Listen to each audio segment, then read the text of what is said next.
Rent control. It was on the table last year in 2019. I know you guys had a lot of dealings with that. Do you think that's something that'll come up again in the push for more tenant rights through all this COVID? Do you think that's something that could come up next year? Or what's any other interesting facts you want to share on rent control? Well, listen, there's a couple certainties in life. One of them is that when I wake up in the morning for an 8:30 interview, that I'm going to have a cup of coffee to wake myself up.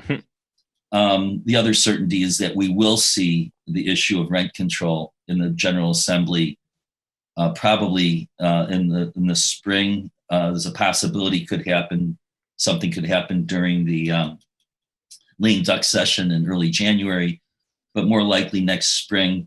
We tackled this issue in 2019 under the strong leadership of our partners, both the Chicago Apartment Association, Chicago Land Apartment Association, and the Realtors.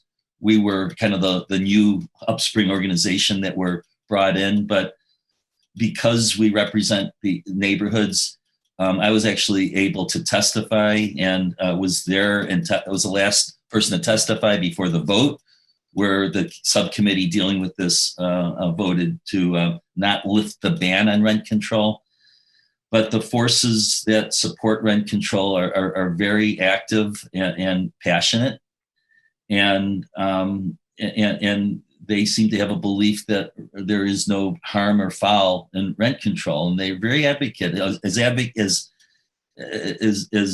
passionate and as compelling as I believe the arguments are against rent control. I have countless studies and anecdotes, and it's common sense that this degree of regulation and restriction is counterproductive to promoting affordable housing.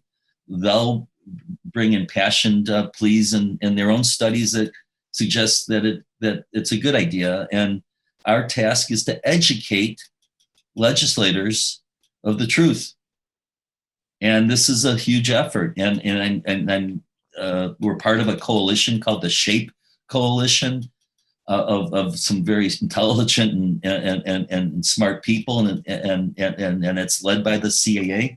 We're glad to be part of it. We're partners with them. And yes, part of what the NBOA needs to do is tackle that issue next spring, and I'm sure for various springs to come.